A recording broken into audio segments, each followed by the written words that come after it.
Good evening. I'm Trace Gallagher, 8 p.m. on the West Coast, 11 o'clock here in New York City, and this is a special edition of America's Late News, Fox News at Night, as we continue our breaking news coverage of the mass shooting in New York City. It happened in Midtown on 51st and Park Avenue, where a 27-year-old man named Shane Tamura from Las Vegas walked into the 44-story high-rise on Park Avenue with a long rifle. We have seen the picture many times. The picture has been out there, and they have confirmed the name. It is an M4 rifle. We are told that he left his black BMW that he drove from Las Vegas through Colorado, through Nebraska, and then through New Jersey into New York City around 4:30 or so this afternoon. He double parked that black BMW, and he got out and he walked, as you see there, with the M4 rifle up to the steps of the building at 345 Park Avenue. He walked into the lobby, and then he turned right. And there was a woman behind the pillar, and as Paul Morrow said, he sprayed the lobby. And in doing so, he shot and killed a police officer, 36-year-old Daddario Islam. He then went to the elevator bank, and a woman walked out of the elevator, and she was not harmed at all. He let her walk out. He got into the elevator and proceeded to make his way up. We want to bring now the person on the scene here, Nate Foy, who was live there. Want to bring him in here. And Nate, give me an idea of what else you're learning. What are you hearing at the scene of the crime?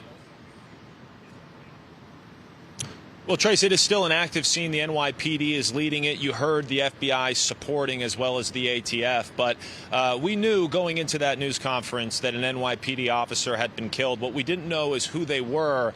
And we're now putting a face to that story. And we now know the tragic details of that officer's personal life. It's always a tragedy anytime anybody is killed. But this officer had two young boys and a wife who is pregnant with another child. You mentioned his name, Daddario Islam, a 3.5-year veteran of the NYPD, served in the 47th Precinct, an immigrant from Bangladesh, and New York City Mayor Eric Adams described him as a man of faith and said that he wanted to live a godly life and that he was doing his best, he was doing his job.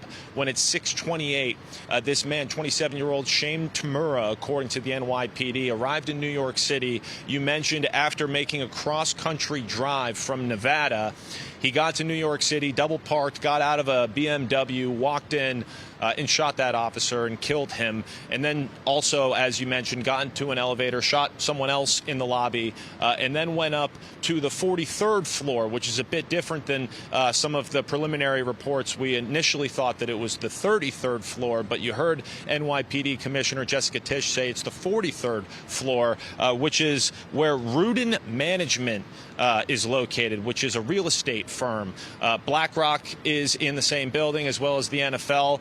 Rudin Management had not been previously reported until Commissioner Tisch explained that that was on the 43rd floor, where that gunman continued his rampage and then ultimately shot himself and killed himself by shooting himself in the chest. So just a lot of terror here on the streets of New York City.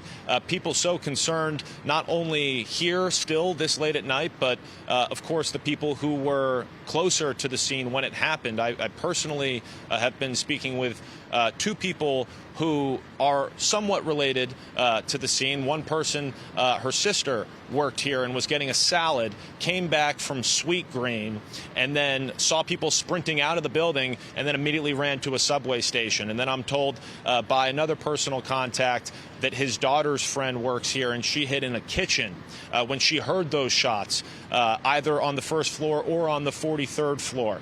And we've seen pictures coming in on social media that we've shown you throughout the night of people barricading themselves within that building as they heard those shots and did everything that they could to try to save themselves. So that is where things stand. And of course, also I have to mention the other people who were killed. Three people, 2 men and 1 woman who were inside that building, and then a man as well in critical condition. The good news, Trace, is that the hospital that he was taken to is about a mile away, so medical help was close by, and hopefully they got him there in time to get him whatever attention he required. We'll send it back to you. Very quickly, Nate, yeah, I know you heard the news conference there. Was there anything in there that was surprising to you, the information that you heard from what you've seen on the ground at the scene? I was surprised that the NYPD gave us a little bit of color about not necessarily a motive at this time, but they did say that through working with their partners in Las Vegas, that they know that this man has documented mental health issues. And they also told us a little bit about what they found inside that car. You mentioned the M4 rifle that he used during the attack, but also a revolver found in the car with ammunition and some medication. So a documented mental health issue, guns and ammunition in the car, and a medication. We still don't know exactly what that medication was, but that was a bit more than I expected the NYPD to give us just, what was this, 3.5 hours ago? So they're clearly putting the pieces together pretty quickly here.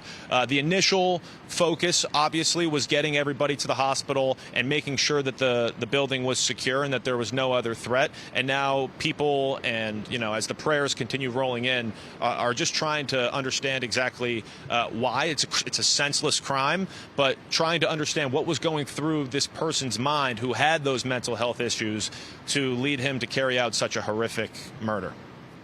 We'll send it back to you. Nate Foy, live for us at the scene. Nate, we'll get back to you as the news warrants. Hey, Sean Hannity here. Hey, click here to subscribe to Fox News YouTube page and catch our hottest interviews and most compelling analysis. You will not get it anywhere else.